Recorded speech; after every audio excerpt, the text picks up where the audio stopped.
However, I also truly believe in the top-down approach, especially coming from a place of exposure therapy or acceptance and commitment therapy. They're quite similar. Is where a person learns in that one-on-one setting or in a group setting is first to accept that part, to learn about that unconscious part, to bring the unconscious into the conscious and to start to accept it themselves. However, then to create the awareness where in their lives it's showing up, and then to pick one single situation or relationship where they can start showing up differently. And that is a situation that is risky but feels safe enough. And that's different for everyone again, because that depends on the depth and of trauma. That depends on the level of capacity that we already have. But we want to find that edge, and the edge is different for everyone. And we want to go to that edge.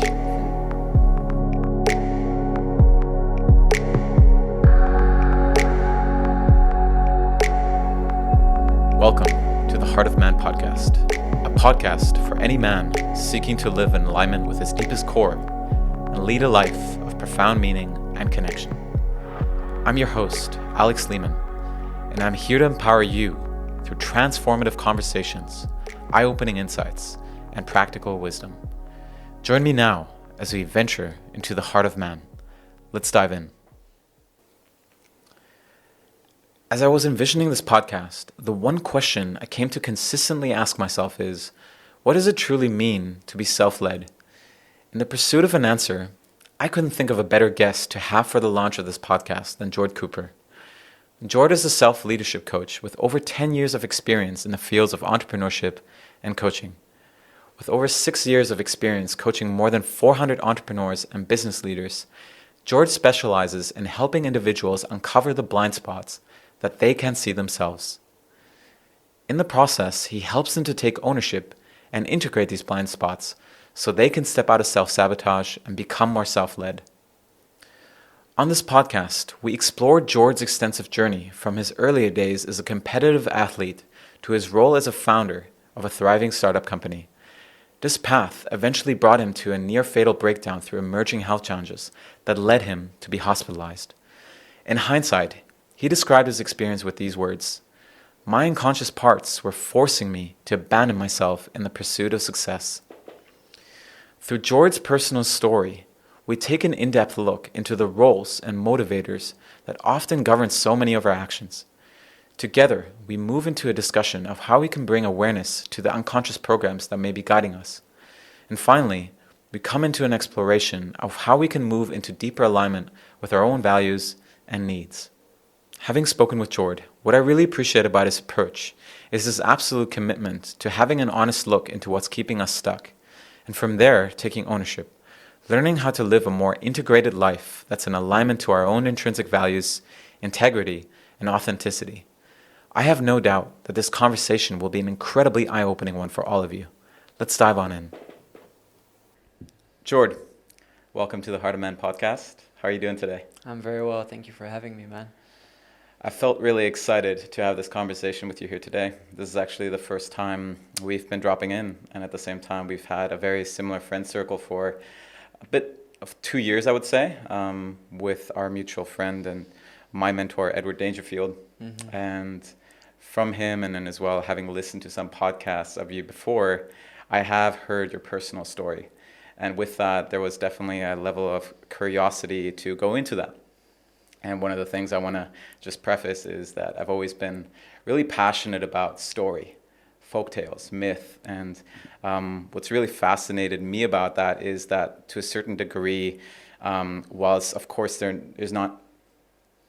not realistically like word for word true, but at the same time there are certain themes that can be delineated that we can apply into our own lives, right? And hearing your journey, I really felt the hero's journey coming alive. And so this is something I'm really excited to unpack with you and as well share in such a way that the audience can hopefully get some value out of. Cool. Let's dive in. Yeah, so why don't we start by you sharing with the audience who you are, what it is that you do, And from there, we can maybe start unpacking how you came to do what you do today.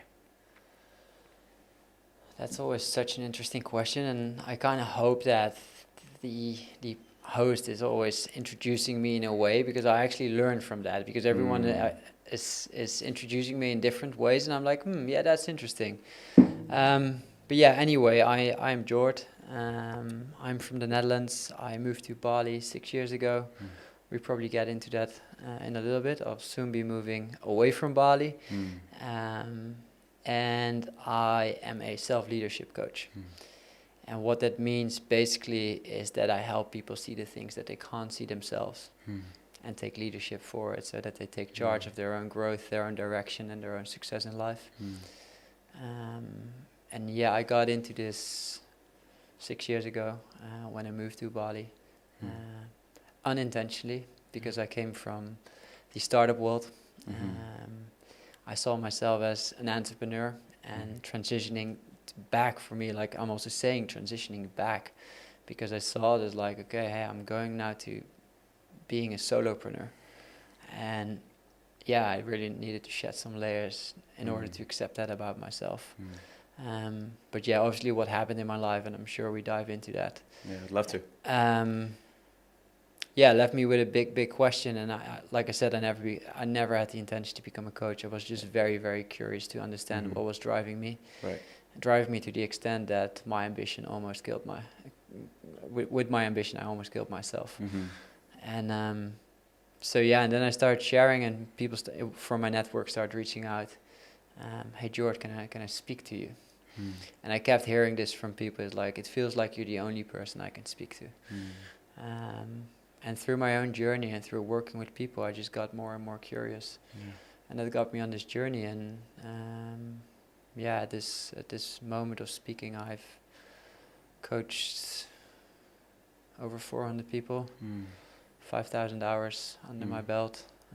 So I've seen a lot by now, and it's been an amazing journey. Beautiful, brother. Thank you for the summary. And as you said, I would love to dive a bit deeper into how you even got into this work. And as you said, it was more of an unintentional journey. And I would like to start by magnifying your life before coaching and exploring as well your world, or the life that you were living as a CEO of a company. On another podcast, I heard you say, my unconscious parts were forcing me to abandon myself in the pursuit of success. I found that to be very interesting. And perhaps, yeah, we can just explore what it is that you meant by that and what that looked like for you. Yeah, like now I can speak to it with a certain level of clarity and awareness. But obviously back then I considered myself just as one being. And I also I wasn't aware that I was driven by unconscious part. I truly believed that it was ambition. And that it was an intrinsic motivation for success. Which was not, and yeah, that's something that I came to realize the hard way. And walking the cat back a little bit, I was 23 years old when I founded my first tech company. Like I said, I was driven. I was highly ambitious. I came from a background of top sports, like being a top athlete. So performance has always been a thing for me. Like since the age of 14, I've been reading books about mindset, about performance, about self-leadership. You were living and breathing it. I was living and breathing it, but like obviously not being fully aware of all the parts of myself. But it also gave me that ego of like, hey, I've been reading all these books, and from a young age onward, I've been I had the privilege to work with coaches due to my sports career. I had the privilege to work with coaches due to my startup career. I had the privilege, or maybe not the privilege, but to work with psychologists due to traumatic events in my life. And so for my age, I was far more aware than a lot of other people. But because I was still so driven by my ego, I was also like, I know myself. So I was operating from that space, and yeah, I was ambitious. I overpromised. I said yes to everything. I was overly committed, which works great when you're building a startup. It's the very thing you need. Like it's also like, I don't say to people who start their entrepreneurial journey, don't do that. Like if you want to build a successful company, that's what you need. Even if you become a solopreneur. Like we know a lot of people here in Canggu, they try to get off the ground, but they just don't get off the ground because there's too much distraction. Right. There are too much fun things. Everything needs to feel good. So if you want to fly, you got to go in. But the thing is, those mechanisms, they work for you in the first 2 years. However, as the responsibilities and the pressure starts compounding, these mechanisms starts to fill. What do you mean by that? And I think this is the great thing. Like I like, it's almost my wish for people is that they get a level of responsibility and pressure on their shoulders that the mechanisms, the subconscious mechanisms that they're driven by, start to fill. Because if we stay below that threshold, we never really become aware of them. Like we consider it's just us. Yeah. We might not be fully satisfied, or we might not be fully thriving. Sure. It's just there's acceptance of it. But what I mean by these mechanisms is like a mechanism for me, of course, was overachieving. Just using performance, results, achievement, but also fame. Just being on every front cover of a magazine or the startup blogs online as this aspirational entrepreneur who raises millions in investments and whatsoever. I got a high from it. It made me feel good. And what I mean by those mechanisms, if we speak about overachieving, is they also have a downside. They help us to achieve certain things. They help us to make us feel good about ourselves. They help us to perform. Yeah. But on that journey, we neglect part of ourselves, and I neglected parts of myself. Yeah. And that's what I mean then when you move through the threshold. Yeah. And for me, that was kind of already after 2 years, the first 2 years of my startup. Yeah. It's kind of like taking a loan that you can't pay the interest of. Yeah. So it just starts compounding and compounding and compounding. And then you have, as a young guy in my 20s, I had another few years left before it really got really bad. And the first things that you start to notice is like the tension in your shoulders, and sleep gets a little worse. It becomes harder to stay present in conversations. I became more agitated and started to have more conflicts within the company with partners. I started to create less time to be with people that really mattered to me. Yeah. I couldn't really enjoy things outside of work anymore because there was always something going on, and I just felt I need to be there. I must be there. And even if I wasn't there, at least I must be thinking about it. Sure. Well, looking back, we both know those are clear signs of hyperarousal, of being in a kind of like a functional fight or flight state constantly. And that journey for me just became like, during that journey, like very early on, also my best friend died in a car accident. So I was also coping with a lot of grief that I didn't really give myself the space for to go through. That was during the time when you were a successful CEO, is that right? Yeah, very much at the beginning. Okay. So I started kind of like suppressing that. I tried to get the highs of success to compensate for it, hoping that if I would be successful enough, if I would get enough highs to bypass the grief. Yeah, that I didn't have to feel it, but eventually I had to.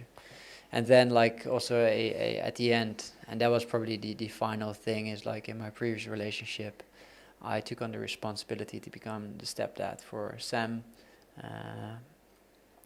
Sam was a newborn baby, so that was a lot. And then we from one day to another we had to separate due to the circumstances, and that was just the last thing that my body could carry. And 3 weeks later I woke up in the hospital with a sepsis, a blood poisoning. And that was the end of an era. Yeah. Why do you believe?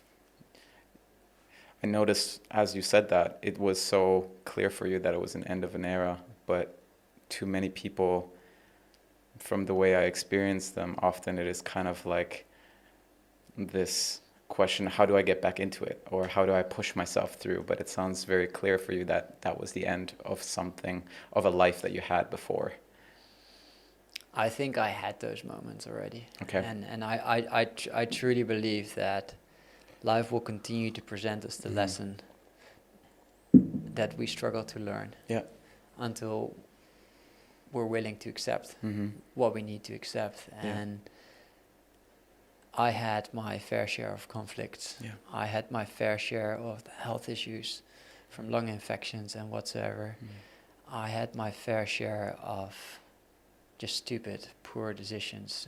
Yeah. And there was just not much left of my life anymore. And I kind of like this whole thing, this blood poisoning that happened. It was really, really, really bad. But it was also a gift, and I realized it when I was in the hospital. I was like, now I can give myself the permission to step away. And it sounds like that wasn't present beforehand. So I needed something so bad in my life, so bad, to give myself the permission. And still, it was hard. There was so much shame because it was a public failure.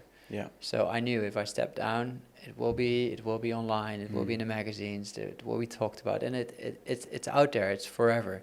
So this week I still had someone from the quote from a magazine in the Netherlands reaching out about what happened and whatsoever. So it was like the amount of shame that was present was so intense, and the amount of guilt for letting my investors and letting the people that got on board very early on and gave their entire lives, and some of them invested in the company as well, as to let them down. Right. But I just realized is if it's in conflict with my health, with my vitality, then I can't be here anymore. This is a toxic environment. Yeah. And I can't change that environment anymore, because that environment, that culture has already grown, it's established. And I never want to go back there. I want to find another way, a new way. But before that happened, there was like this big question for me. Is like, because like I just said, I thought I knew myself, and then this happened. Yeah. And the conclusion was like, apparently I don't know myself. Yeah. Thank you for sharing your journey, or the first part of your journey, with such detail. I really appreciate it. What I would really like to hear a bit more about, what are the unconscious drivers that were guiding you? What was the identity that was present for you?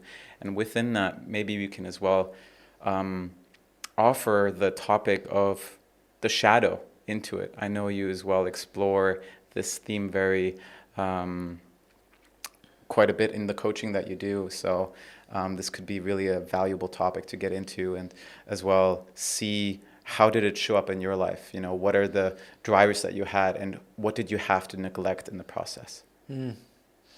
I think the one that was most present for me, and I think it's important when we speak about these, I call them personas. Yeah. So these, for the listeners that don't know what a persona is, these are just the personalities that we, basically the face, the mask that we present to the world. And so every persona goes hand in hand with the shadow. The persona is what we want people to see, and the shadow is what we hide from the world. Right. And I think it's important to know is that there are so many personas, because this whole topic is often very oversimplified. Is that like when somebody is like, oh, I'm an overachiever, or oh, I'm a good guy.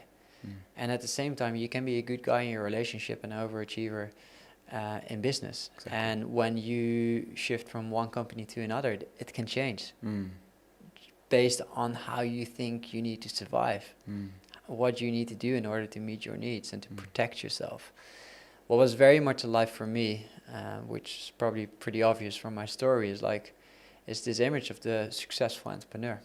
And throughout my life, throughout my hockey career as well, is like, for me, I learned, hey, if I'm the best, then people like me. People respect me. People listen to me. And yeah, below it, it was like, if I'm not the best, if I'm not successful, I won't be accepted. People won't respect me. I don't belong. So for me, the persona that was alive is very, very much driven by that mechanism of the overachiever, using performance results in order to one-up myself, but mainly also others, is to be always like slightly above other people, always, and also just in competition with myself. Just it was like it didn't matter how successful I was. As soon as I raised the next investment round, after it, again, I didn't feel enough. It wasn't enough. I wasn't doing enough. I wasn't having enough. Yeah. I wasn't being enough. And yeah, to answer your question, is like that mechanism required me to neglect my health. Because if you then, when I started deconstructing myself after when I came out of the hospital and went on my hero's journey, it's like, yeah, what was I driven by? What did I give priority to? And for me, in my world, in my mind, my most important need, my most important desire was success. But I also knew that can't be true, because like we're humans, it is not even a need to be successful. So what do we get out of it? And then you break it down, and you just go back to the Maslow hierarchy, and you look like, hey, what's present there? Which need was I trying to fulfill? And for me, it was the need for acceptance and belonging. Yeah, thanks for sharing that. And I wanted to say as well that there's so many relatable themes as well arising for me just around that topic. I mean, I feel like I cultivated a very similar persona in that way, and noticed how this two deep fears I was always guided by, which was one, not being wanted and not being good enough as I am, right? And so with that, there was always this unconscious question around, who do I need to be in this environment to be wanted, so to belong, to be accepted, but at the same time, there is this other question around, who do I need to be in order to be enough, right? So very similar. I was somebody who was constantly attempting to prove himself, constantly attempting to compete, and not necessarily with others, but more with myself. And then there was as well this continuous comparison going on. And, you know, comparison can be very much this double-edged sword, because at times, you know, I may perceive myself as better as another, and then I feel better than the other person is less than, because I put them in that position. But then very often as well, I come to this acknowledgement, oh, you know, this person's much better than I am. And then I feel this level of shame coming up, right? And so it's like we swing back and forth between this level of pride and then shame arising. So it's interesting how these personas express themselves, and what needs we're attempting to meet in the process. Yeah, very much. And I think almost every man, well, men and women nowadays, because it's very mixed, we all struggle with this problem. Yeah. Because we are part of a society that is just status image driven. And in order to conform, you end up being part of this constant game of one-upmanship. And even here in Bali, like it's one big fucking joke. Where people present themselves as spiritual, but the majority is still stuck in this game of one-upmanship. We just use different things now, right, to one-up ourselves and others. Yeah. But it's the exact same mechanism. Yeah. Same pattern. So I would love to dive a little bit deeper into what it looked like for you once you woke up, lying down in the hospital, and explore a bit this theme of this breakdown or the descent for you, and what actually needed to happen for you to step into a new mechanism, a new paradigm of living. And yeah, what was that journey like for you? I think, often looking back, I think that I've been so lucky. It's been such a gift, and I can say that because I've guided over 400 people who, well, most of them did not have that experience. Um, a lot of people have to go on that journey themselves, because it doesn't get that bad that they have to. So Yeah. I didn't have a choice. Right. I was laying down there in the hospital, and I knew, like, I need to recover for months. Like, even if I want to go back, I can't go back. Yeah. And I also knew, like, I don't have any energy, strength, resilience left to uphold that persona. And so it was a huge ego death. And if you ask me what did it take, what it took was acceptance. I just needed to accept myself in that moment. I needed to accept that I couldn't live up to that persona anymore. And Was that a hard journey for you, to accept that you couldn't live up to that persona? moments of it have been extremely difficult. And the majority of it has been so liberating. It's been so interesting to, and looking back, but also in that process, to witness, like, the fears that I had around not being accepted and not belonging. It was valid, because I lost a shit ton of people. Especially when I started to, when I departed from the conventional road and started to walk my own path and to explore my own things. There was judgment. There was rejection, full on. And it felt good. It felt really good. Every time there was, like, a comment or just, like, plain rejection, it felt like at my core, it felt good. I started, like, I need this. The more this happens, the more I'm following my path. I don't want to belong to it anymore, because it's toxic. And that's why I'm saying, I think for me it was so different, because the way I often explain it, what happened in my life is that I was completely oblivious, and from one day to another, a nuclear bomb was dropped on my head, and that life was just over. And I woke up in the hospital. I knew I had to recover. I was no longer the entrepreneur. I was no longer the CEO. I was no longer the guy who could bounce back from anything. I was someone who had to just lay down and sit with himself. Yeah.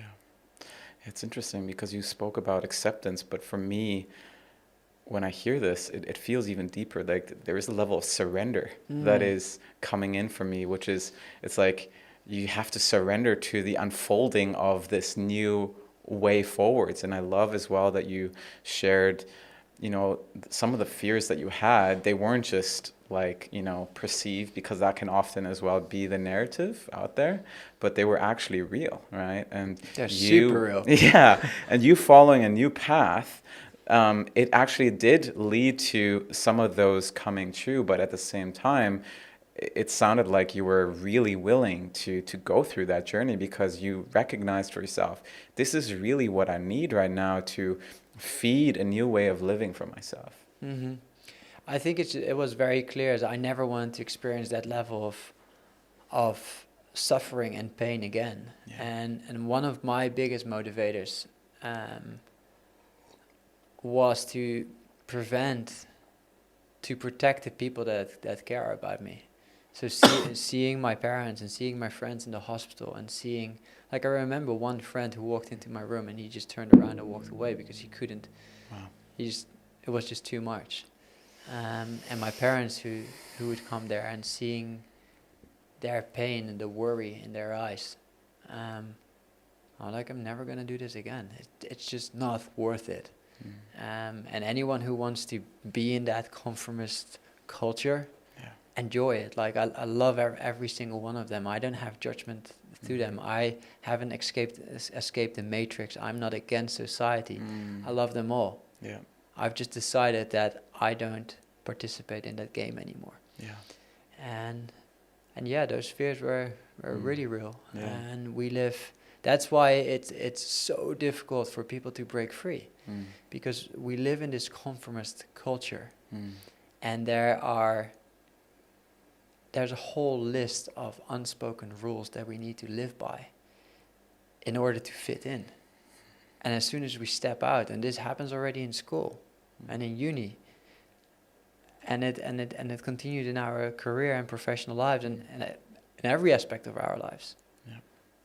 Right here where we live, where we all preach about spirituality and freedom, it's the exact same thing. They're all wearing the same clothes.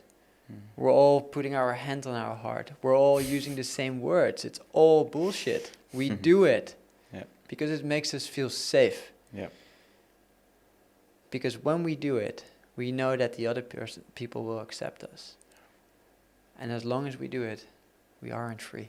I'm very reminded by something that Gabor Mate often speaks of, which is that we will value attachment over authenticity, right? And that is that journey, right, of exploring who do I need to be in order to be accepted, in order to belong.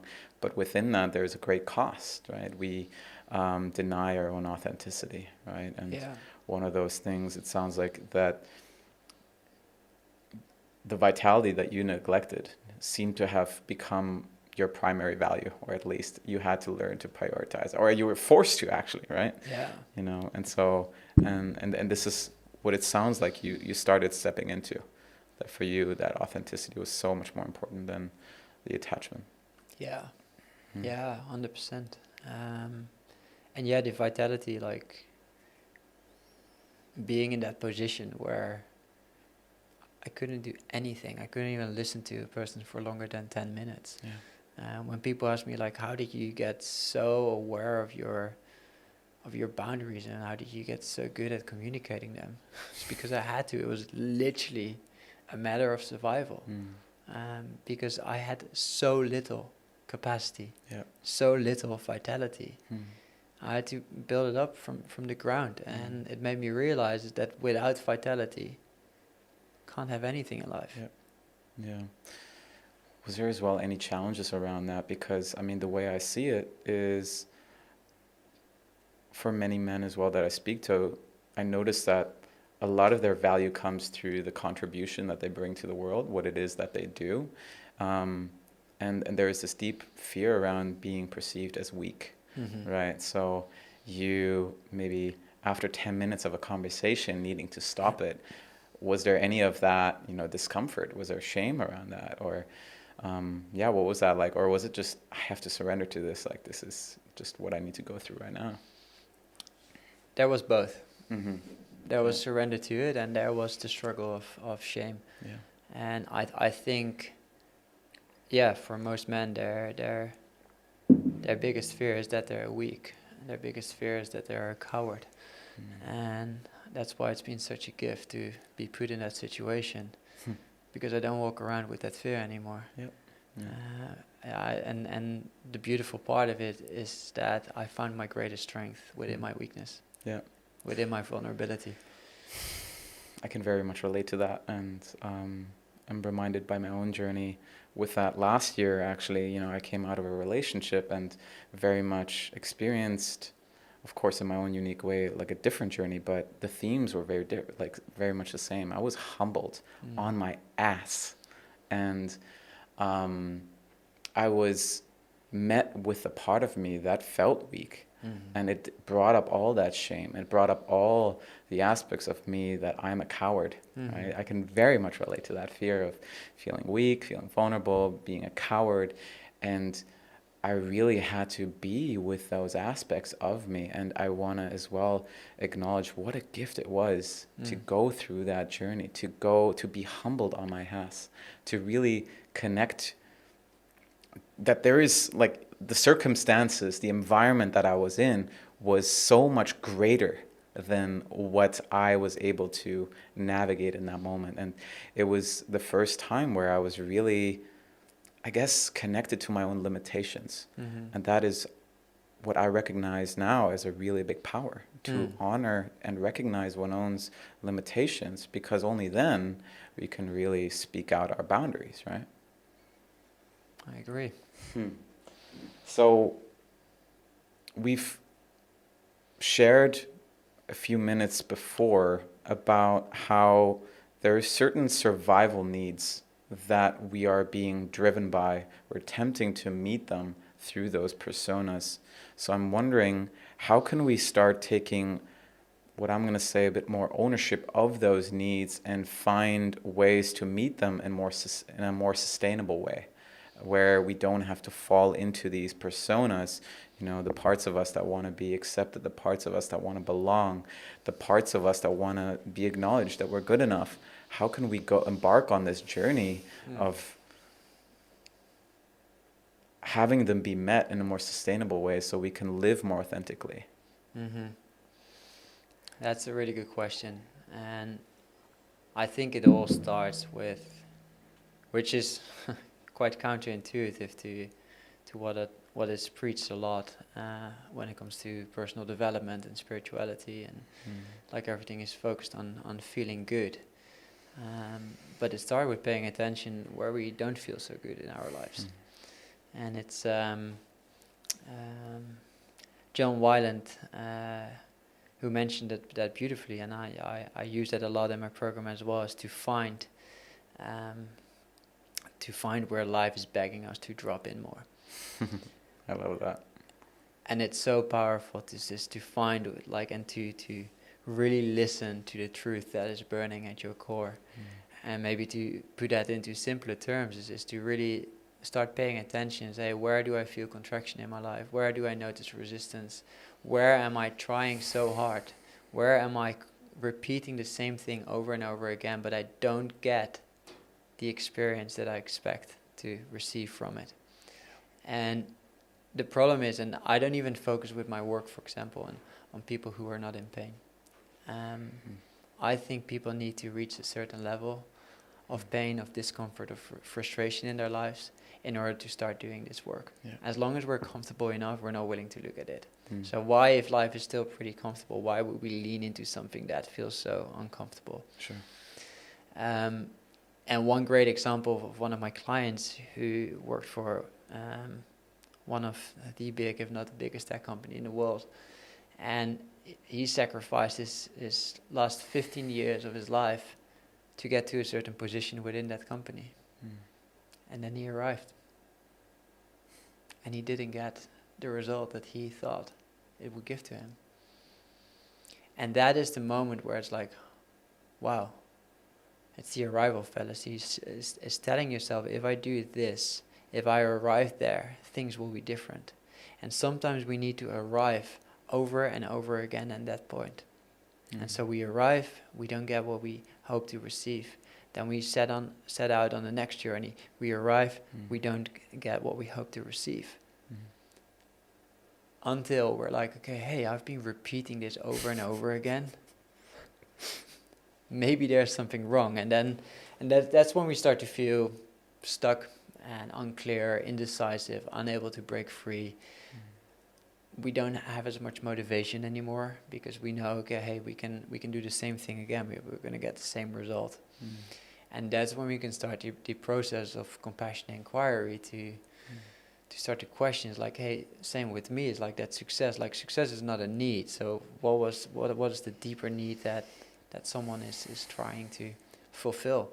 And that's different for everyone. Like someone with overachieving tendencies, it's quite easy. We already discussed. But someone who likes to see himself as the good guy and has done everything in his life for other people to accept them, to like them, and whatsoever. Yeah, there might be the same need, but it's a very different mechanism. Yeah. And what does that process look like? So it sounds to me like what needs to happen is we need to have that willingness to start looking into the pain, to look into the aliveness that up until this moment we've actually been ignoring, and really draw our attention towards it. And you mentioned this phrase, compassion and inquiry. For our listeners here, what does that look like? Because I guess one of the things that I really see is that to a certain degree, I feel certain people notice that there's a need to look at that discomfort, but at the same time, what is missing is a level of competency with it, or knowing what to do with it. So I think that could be valuable for us to speak about that. The first thing I want to speak to here is I really believe that this work, I'm not saying impossible, but it's really, really hard to do by yourself. Agreed. And we read all these things on Instagram, which make us feel like sort of educated in these topics, and we know all the labels and you can put it on it, and it gives us this like this surface level of awareness, and again this false sense of I know myself. Because when we look at these mechanisms, at these personas, they're protective mechanisms that have been with us for years. And for years we've lived in denial. Like it's just like it's an unconscious incompetence that lives within us. Until we start repeating the process that I just said, until we're repeating it that often, until more responsibilities, more pressures put on that mechanism that it starts failing. That's when we're like, okay, I keep running into this wall. I don't know if this is serving me. That's where people get a little bit curious. That is needed. If that's not there, if people are unwilling to look at themselves, then you can't go there. But then out of denial, you go into the next phase, which is resistance. And when we get into the resistance phase, guess what happens? Tell me. Our ego defense mechanisms jump in. We start seeking distraction. We start seeking self-help tools and programs and coaches that are not really helping us. They keep us busy. So we start to believe that we need to read 52 books a year. I think a lot of people can relate to that. Yeah, we're going to listen to another podcast. We're going to go to a retreat. And we're going to do all these things so that we have a sense that we're working on ourselves, but we're still avoiding. Because that is literally what the ego defense mechanism does. It's just like, it's helping you. It's actually your friend to stay away from that pain. And so what it looks like is that you are guided by someone. Because I don't believe that, well, there are people that can do it by themselves, but they have been through that process already. If you're going through it the first time, you need someone on your side. Whether that is a coach, whether that is a trusted friend, whether that's a men's circle, a group of people, whatever it is, but you need someone on your side. 100% agreed. And that person is someone who has walked that journey. He can create that safe container. He can expose the parts in you that you find so difficult to accept, if not completely disturbing, but do it in a way that it feels safe enough for the first time to let them rise to the surface. And oftentimes, if that is done, then the biggest part of the work has been done. Everything that comes after it is easy. Yeah. It's that resistance. It's like we're not at war with anything outside of ourselves. We're at war with ourselves. And so that is the key of this work, is to work with someone that has the capacity and the competence to create that space, and that has the ability to see. Yeah. And I had one of my clients last week who gave me a testimonial through a voice message, and she was still asking me, I just don't know what we have done. It's really magic. And that's amazing, because that's exactly what it is. It's like we want a certain process. We want a step-by-step method. Yes, there is a framework for it. I guide my clients through a framework. But the magic is one person who can see right through you and hold that. And create that space for you to start holding it yourself, to accept it. Yeah. Everything after it becomes easy. Man, I just 100% agree, and I just really believe there's so much value in what you just said. And reflecting as well on my own journey, I've been on a path of exploration, self-inquiry for around a decade now, almost, rough. And I was traveling and exploring the world and really exploring various different philosophies, and I was always very interested in them. And it was kind of like my first step of going into these topics. And as you said, once we acquire some of that knowledge, there's a level of, I'm going to say, arrogance that arises through the process, or at least that was present for me, a level of arrogance. Oh, I know what's going on here. I know what's happening here, but I wasn't aware of what I didn't know, right? And it was around 4 years ago when I started working with one of my first coaches. And when it was so interesting, I couldn't explain it at that time, but if I were to reflect on it now, just being in that one-on-one setting, that in itself creates a container. It creates a space. It creates an environment. And a part of me, unknowingly can exhale here. Mm-hmm. It's like, I feel safe here. I can express myself. And interestingly enough, I noticed how our first 2 sessions were pretty much like a confession. Mm-hmm. It was a confession of all the parts of me that I was so ashamed of, all the parts of me that I was afraid that I couldn't share with another person, afraid that I will not be accepted if other people know this about me. Mm-hmm. And I noticed how it was such a gift to receive another person on the opposite end that would hold a space of non-judgment, a space of acceptance, and would just reflect back to me who I am, right? And at the same time as well, have the willingness to compassionately hold me accountable to who I am. Mm-hmm. Right? That was the other aspect, like holding me accountable to what was true, what's actually going on here. And as well being with me as my resistance starts coming up, as my parts of me that want to deny that being true, and just being with that, right? And just gently guiding me into a process of discovering that for myself. And it's only when I start acknowledging that for myself, as you said, some of the big work has been done because the unconscious is now in the conscious. And now it's just really about integrating that information that has come to the surface. Mm-hmm. Yeah.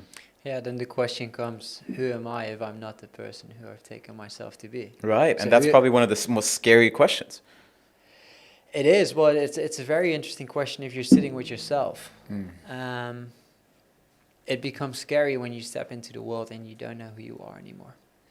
And that's when often people revert back to the mechanisms that are so deeply rooted within them. And that's why doing this work, like it's not only the deconstruction that matters, it's also the reconstruction. Yep.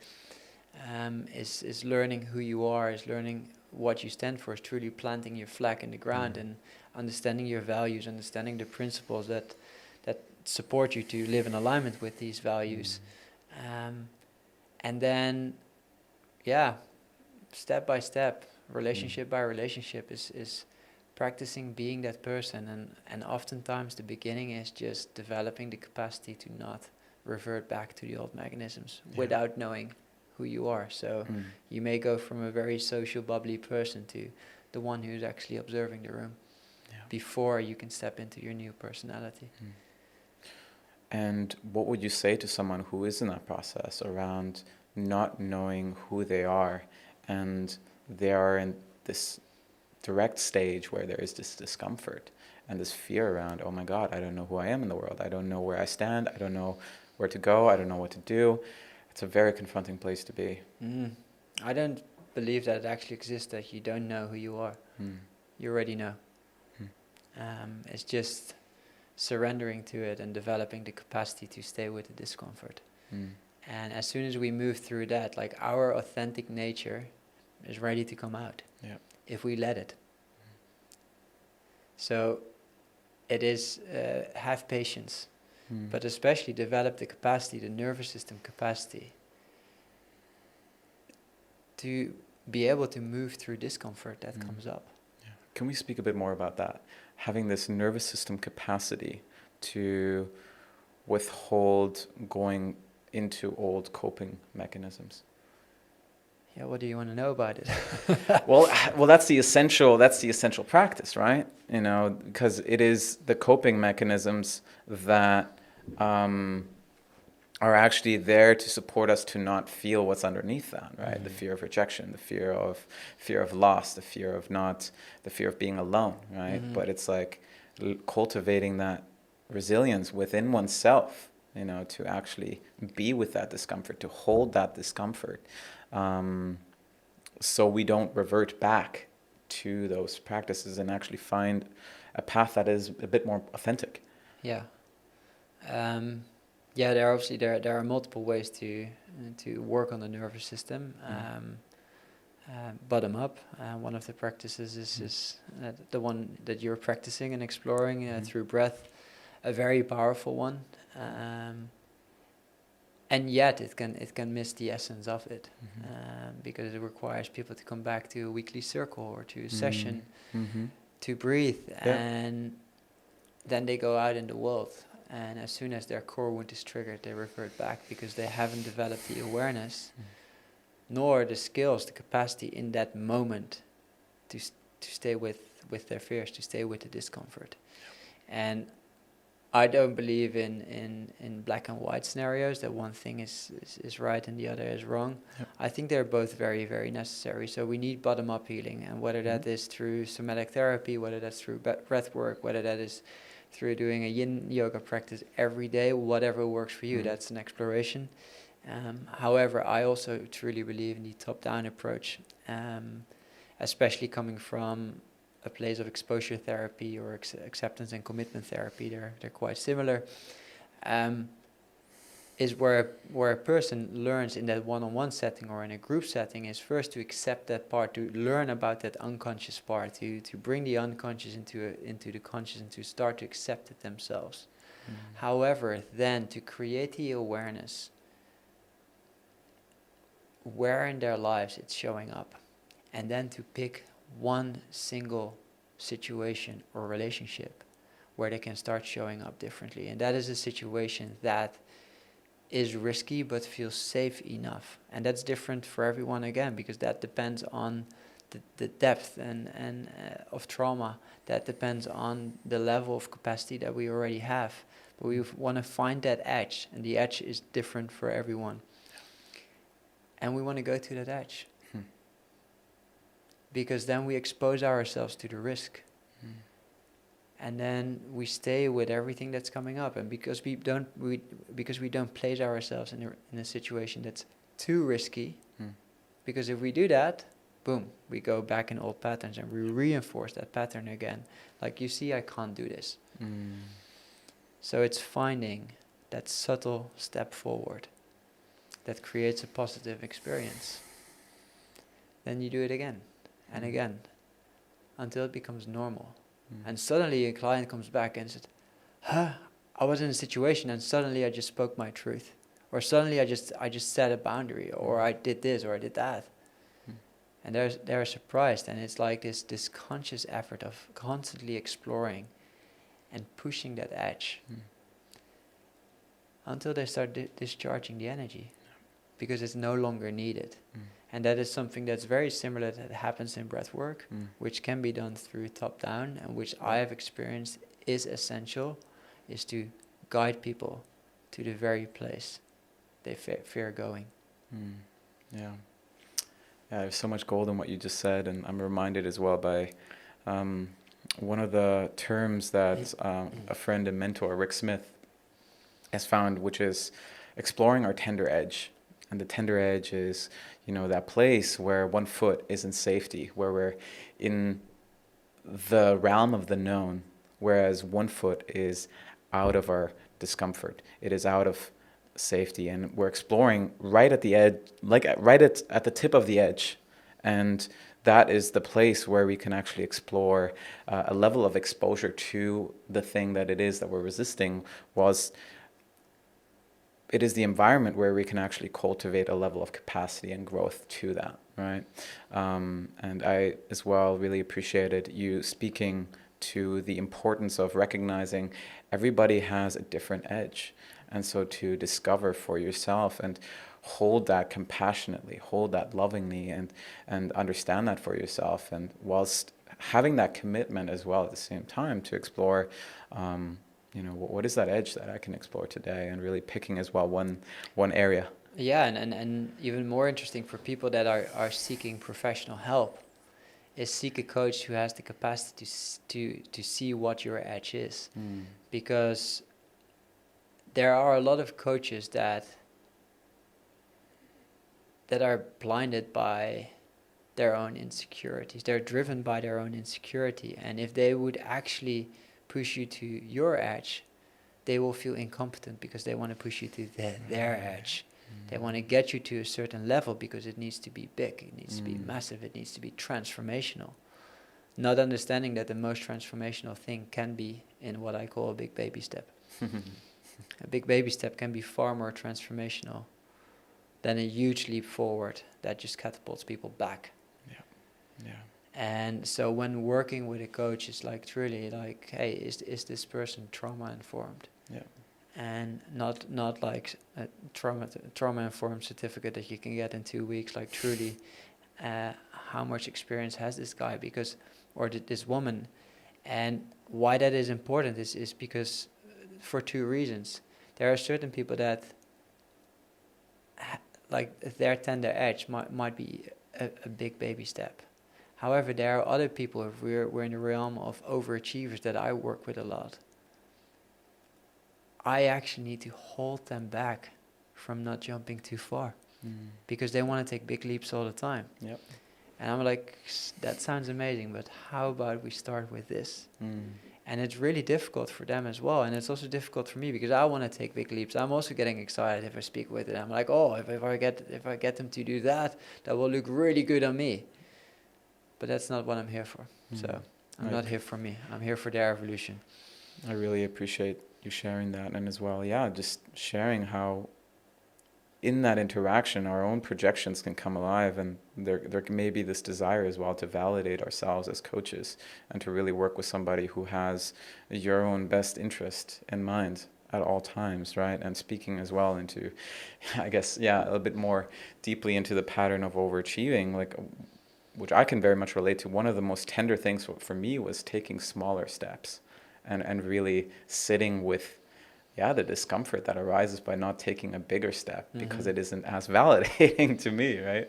And actually allowing myself to create a more balanced approach to living, actually. Yeah.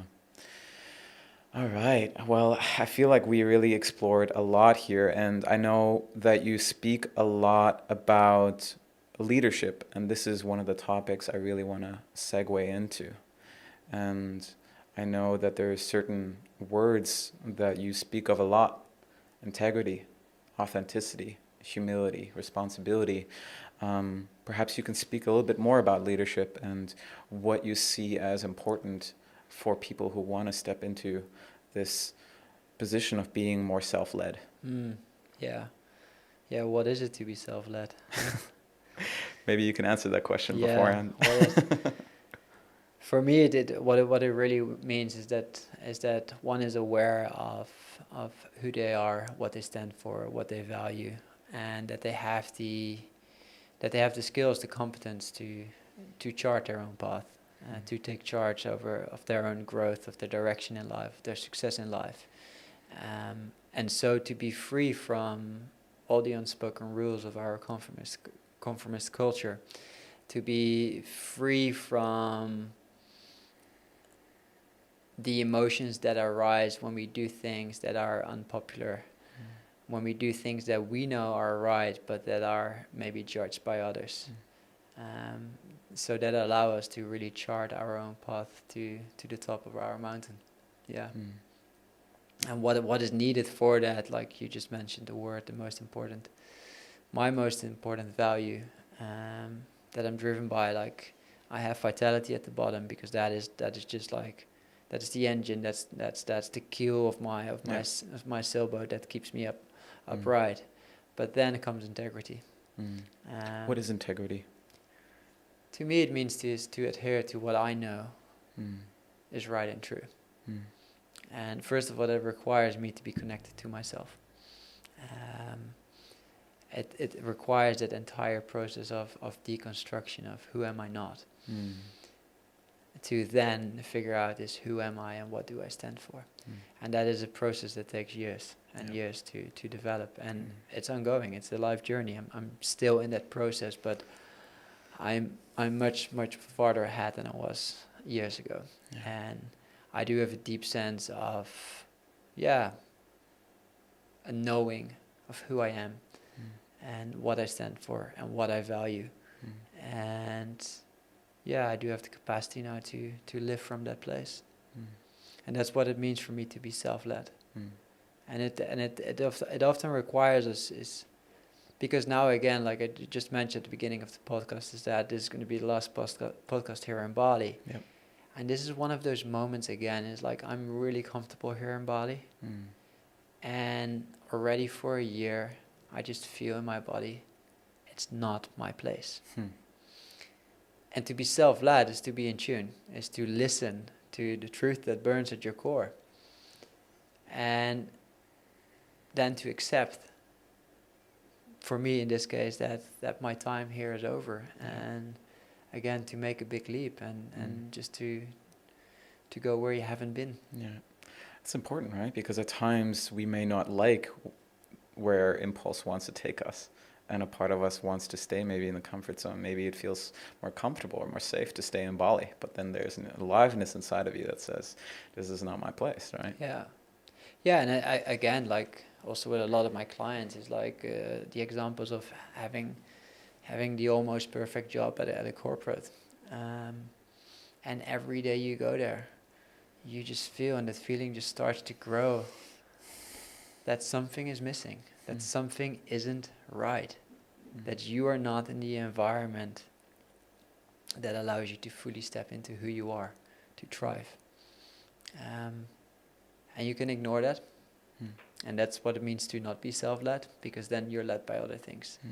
You're led by comfort, and you're probably led by the expectations of whether it's parents, society, what you should be doing at this age, what is right, what is wrong, instead of answering the call. And that's coming back to the hero's journey. It's like that call is there, and that call is often just a feeling in your body.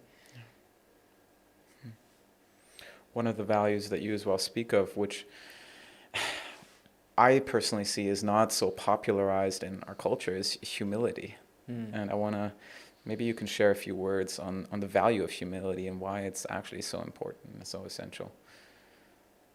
Yeah, for me, it's part of the way I work with values is I really see them as families. Yeah. So when I speak about a value like vitality, which is for me at the very core of my hierarchy, what's in there is basically everything that sums up my physical, mental, emotional, and spiritual health. Yeah. So that is energy, that's health, that's strength, that's resilience, that's clarity, that's optimism, that's you can go on, but that's an entire family. And that same thing is for me for integrity. And yeah, part of it is humility. And I think one of the reasons that it's so difficult for people to live in alignment with it is because it is a threat to their persona. Because the persona needs to be bigger than. It needs to one up. And so to place yourself on a similar level or even below other people is super scary. And yeah, for me that part of just walking the path of integrity is like, I'm not bigger than anyone. I'm not in competition with anyone. And it's like you stepped out of that paradigm. I completely stepped out of that paradigm. And even if other coach, I celebrate other coaches. I give them clients. I don't care if you open a shop next to me. Not that I have a physical shop, but like I celebrate you because I'm willing to share anything that I've learned with you, because I know there are so many people to serve. And that's the same. I think what we just discussed is that having that.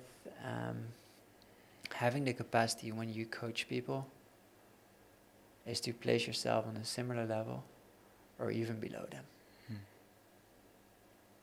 Because it creates a level of safety and connection. And as long as you also operate from that place, you're not coaching someone for yourself. You're not coaching them to feel better about yourself or that it looks good. It's not taking clients on because they work at a certain company or they're famous or they have a certain amount of likes. You work with people because you can solve their problems. Yeah. Hmm. And operating from that place is something very, very different than operating from that place of I, Yeah. where it's always first about meeting my own needs. Mm. And everything that I put out there is to inflate Yeah. my own ego ideal. Hmm. And I love hearing that, and I feel myself as well a little bit humbled by what you just said, you know, and there's an admirable quality in what you just expressed, which was this devotion, I'm going to say, commitment to, the person in front of you, right? And as well, dedicating the work that you do to that person in the absence of needing to, as you said, be inflated or be to aggrandize yourself or to be bigger than who you are, but rather just, this is what, I'm being called to do, and I'm going to dedicate myself to that process. Yeah, it's like, who are you in service of, yourself or the other? Yeah. Thank you, Jord. Jord, this has been a beautiful conversation. I want to slowly start to come to a wrap of this conversation. And when I reflected on everything that I wanted to explore with you today, for some reason the word power came up, right? And, power has different narratives, and to a certain degree, I guess there is as well a lot of shadow expressions of power. But this, to me, what we spoke about is exploring a level of leaning into an exploration of authentic power within yourself.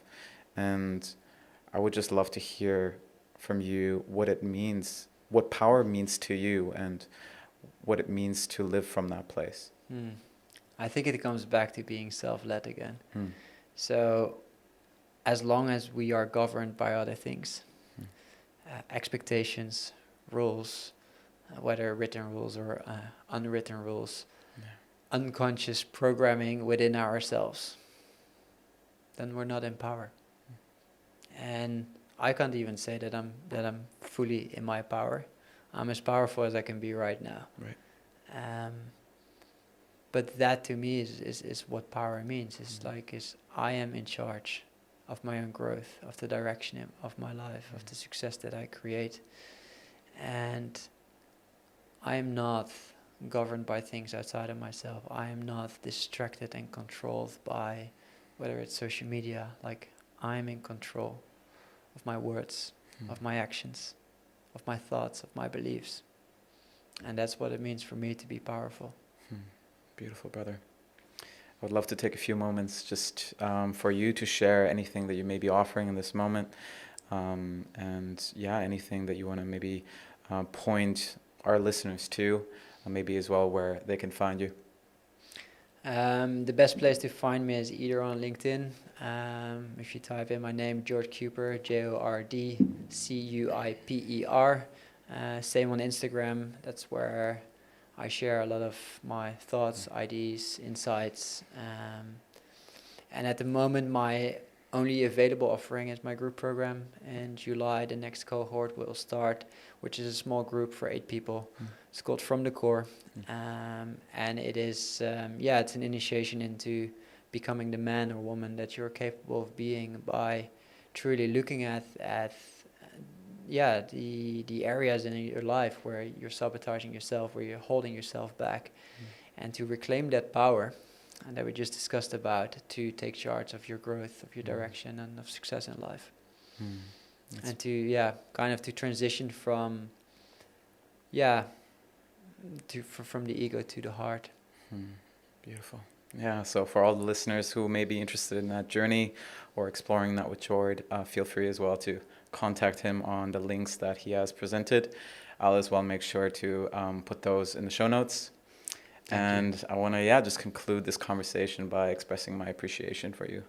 I feel a level of groundedness, a level of humility, just within the conversation that we had, and a level of appreciation for level of transparency, your level of dedication towards this work, and not sugarcoating the process as well. Like just being real, being blunt. I'm Dutch, so that's easy. And just speaking directly to the way things are, right? So thank you for that. Thank you, brother. It was amazing to be here. Beautiful. And for all the listeners, I want to as well just thank you for showing up today. Thank you for listening on this journey. And until next time, much love.